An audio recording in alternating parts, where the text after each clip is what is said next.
Un hombre llamado Yu Tsun está condenado a la horca.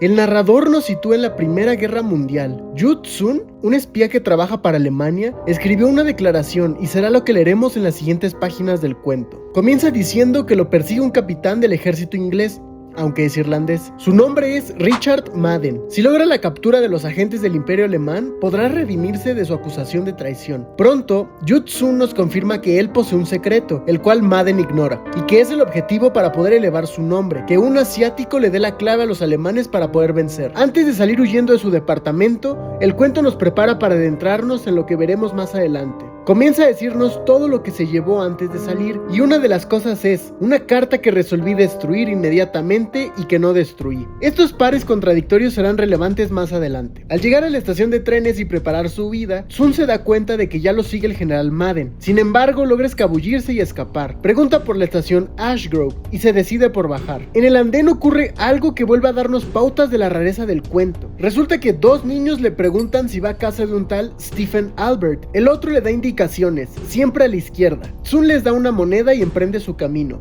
Hasta el momento podríamos comenzar a cuestionar el camino que tomará el final del relato. Sin embargo, con esta última señalización, se nos va a abrir el camino a un laberinto. Tsun sigue mencionando su preocupación por Madden. Sin embargo, hace la reflexión de que girar siempre a la izquierda era un procedimiento común para descubrir el centro de los laberintos. Y después nos menciona que es bisnieto de un tal Tsui Pen, quien fue gobernador de Yunnan y renunció a su cargo para poder escribir una novela. Y procede a perdernos en las divagaciones de un laberinto, hasta decirnos: absorto en esas ilusorias imágenes, olvidé mi destino de perseguido. Y junto a él, nos introducimos en una historia completamente lejana a como empezó. La puerta la abre Stephen Albert. Este invita a Tsun a conocer el jardín. Tsun le pregunta cuál jardín, y Albert le responde: el jardín de los senderos que se bifurcan. Y Tsun reconoce que es el jardín que su bisabuelo Tsui Pen había construido. Acepta pasar. Al llegar a la biblioteca, ambos se sientan. Tsun hace una mención más de su perseguidor, Madden, pero mencionando que llegaría en una hora. Albert y Tsun comienzan a platicar sobre Tsui Pen, y aquí empiezan los diálogos acerca de un supuesto laberinto que Tsui Pen construyó, pero que nadie encontró. Albert determina que la gente creyó que Tsui Pen haría tanto la novela como el laberinto, pero menciona que es un laberinto de símbolos, un invisible laberinto de tiempo. Se preguntan cómo un libro podría ser infinito, y Albert menciona que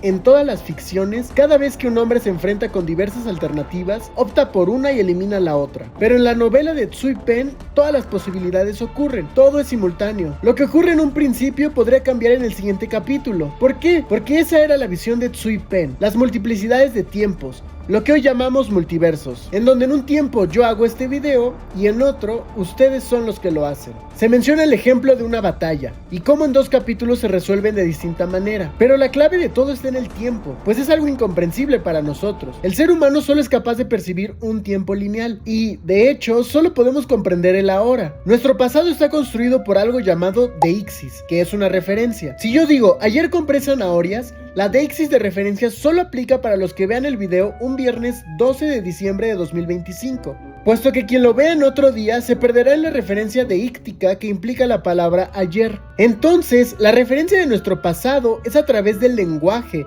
y nuestra construcción de referencias o deixis. No obstante, en la novela de Tsui Pen, la deixis desaparece, puesto que los lectores podrían asociarlo a una falta de concordancia. Si un personaje desaparece en el capítulo anterior y vuelve a aparecer en el siguiente, el ser humano lo comprende como algo incoherente, pero la cosmovisión de Tsui Pen indicaría que son multiplicidad de posibilidades. Albert afirma que el jardín de los senderos que se bifurcan es una parábola cuyo tema es el tiempo, y aunque no lo menciona explícitamente, es imposible para los humanos como nosotros comprenderla. Dice que es una imagen incompleta pero no falsa, y abre la posibilidad de que el tiempo se bifurca perpetuamente hacia innumerables futuros. Cada capítulo es una bifurcación hacia las múltiples posibilidades. Tsun se pierde por un momento y cree que hay cientos de Albert y cientos de Tsun con múltiples posibilidades, pero en ese instante son amigos. Albert le da la espalda por un momento y es eliminado por el revólver de Tsun. Madden llega y arresta a Tsun. Sin embargo, Tsun triunfa porque el secreto que él sabía era que Alemania debía bombardear una ciudad llamada Albert, tal como el hombre que eliminó. Y termina la confesión